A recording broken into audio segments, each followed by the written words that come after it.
Hi, I'm Jay, and today on Jay's World Kitchen we're making Cornish pasties.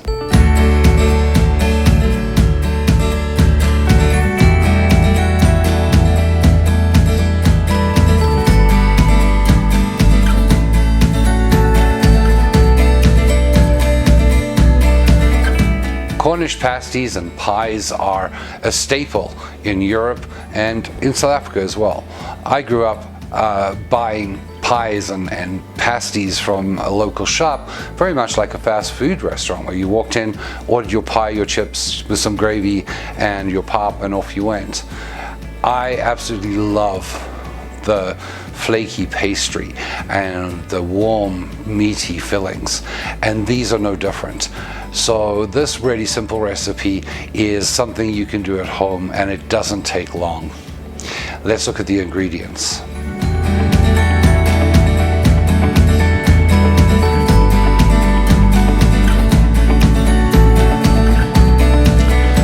For this recipe, there's two components. The first one is the pastry. A lot of people are very intimidated by pastries. You really don't have to be. This one's straightforward, and we're going to be using my electric food processor to put this dough together. But the ingredients for that are 250 grams or 1 cup of butter, 500 grams, 950 mils or 1 liter, 4 cups of flour, 2 milliliters of salt, which is about half a teaspoon, 200 milliliters of ice water, and that's it. Pretty straightforward. For the filling, you're going to need 2 medium potatoes, a medium onion, a medium turnip, swede or rutabaga, some fresh herbs like parsley, thyme and rosemary, some salt and pepper, and 500 grams or about 1 pound of lean stewing beef or mutton.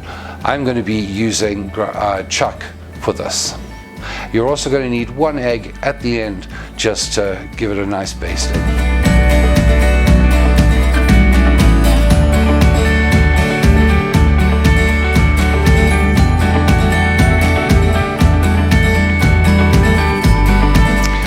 So putting this dough together is pretty straightforward. I am using my mixer, my food processor, but you really don't have to. You can use it, do it by hand. It's very simple. You're literally going to put together your flour, and we're going to add in our half a teaspoon of salt. And room temperature butter, I've sort of broken it into chunks so that it's easier for the machine. Now I know this recipe calls for 200 milliliters of iced water, so you want to make sure that water is nice and cold. Add little bits at a time just until this dough comes together. And you want to just pulse that.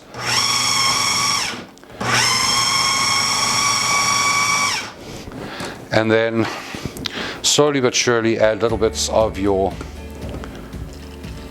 water.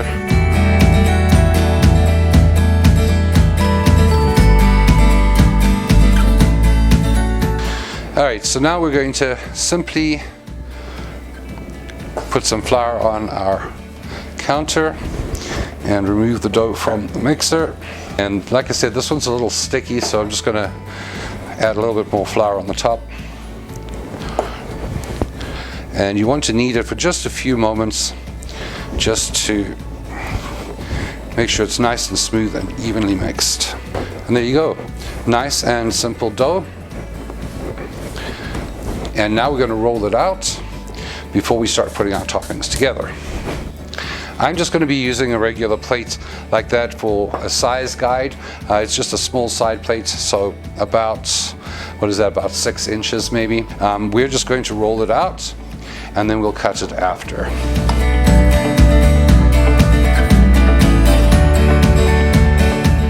You want your pastry to be about half a centimeter, 5 millimeters thick, and like I said, I'm just using my plate as a guide. I'm going to cut some circles out of it.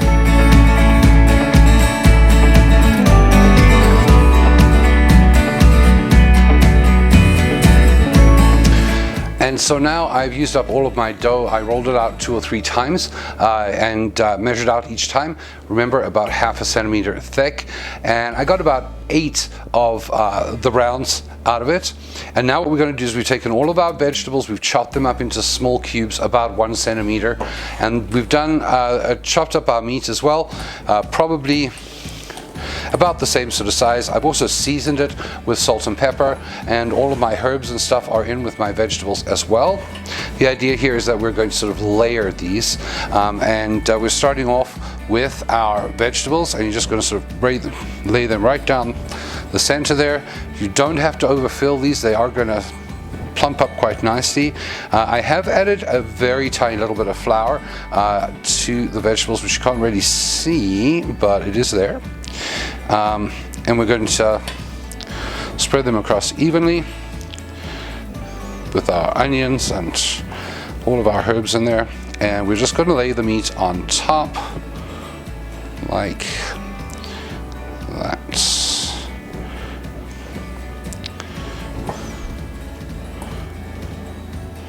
And of course you can add as much or as little meat as you like.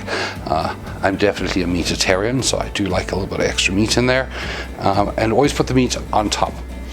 And now the fun part, you're going to take a little bit of water and just dip your finger in and run that water around the edge of your pastry,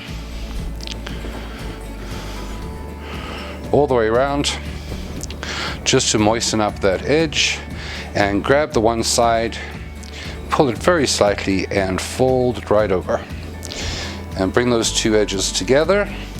And as you can see, I'm just sort of squishing it down a little bit, and once that's in, I sort of like to fold it over, so I'm pulling it out a little and folding it back over itself all the way along, because you really want to seal that bottom edge as best you can. And the nice thing is this dough is pretty elastic, so it allows you to do that. And you're going to repeat this process until all of your pastries are done, and then you're going to lay them onto a baking sheet. My oven is currently heating up to 400 degrees Fahrenheit, and that's where we're going to start it at in just a few moments.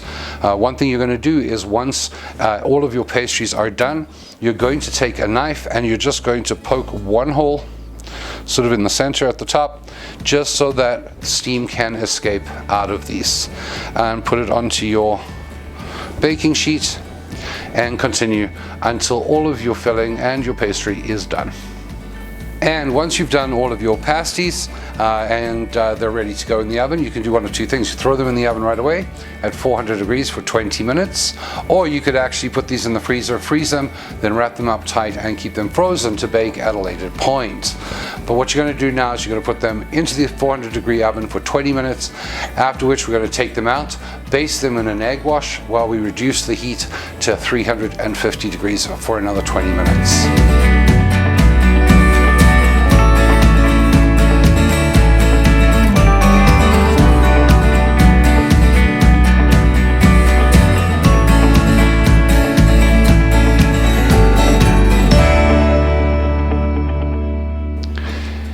And now, of course, my favorite part of every episode is tasting. So this dish, usually I would have a nice beef gravy with it, some fries, and pop of my choice. But I'm just going to have just the pasty by itself, because it's just, the smell is incredible. The meat is looking so good. Try and get some of this filling in there. And the pastry.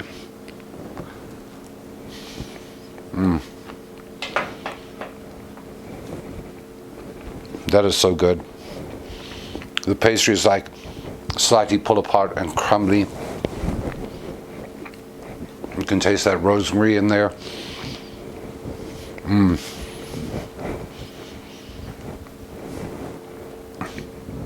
suddenly I'm sort of cast back to my kid years.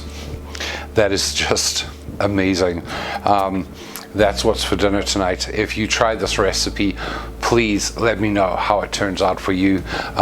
Definitely one of my favorites, and a nice beef gravy fries, something good to drink, and this makes the perfect meal. The cool thing is as well, now that they're out the oven, you can also let them cool completely, wrap them in some plastic wrap and throw them in the freezer for about up to probably 3 months, and just reheat them in the oven when you're ready, or even microwave them. They actually microwave really well.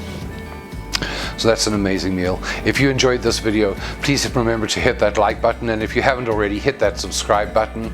Remember, you can also follow me on Facebook and Instagram. And if you'd like to support this channel, please remember to visit my Patreon. That link is below in the comment section, and there you can support this channel for as little as $5 a month. So enjoy this recipe, and until next time.